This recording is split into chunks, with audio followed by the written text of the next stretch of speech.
કેટલું થાકી જવાતું હોય છે, પણ શું કરું? ઈચ્છાની ઓફિસમાં રવિવારે રજા નથી હોતી. પક્ષીઓના અવાજ સાથે, પ્રેમાળ ભાવના સાથે, નિષ્ઠાવાન વિશ્વાસ સાથે તમારો દિવસ પ્રારંભ કરો.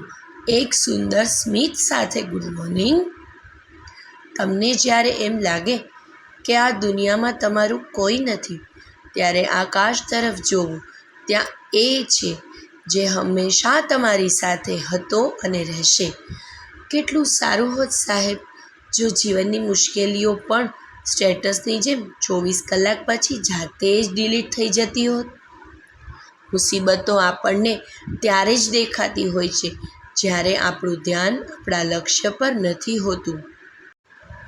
સંબંધોની વેલિડિટીને લાઈફટાઈમ રાખવા આપણા વર્તનનું બેલેન્સ તપાસતા રહેવું જરૂરી છે.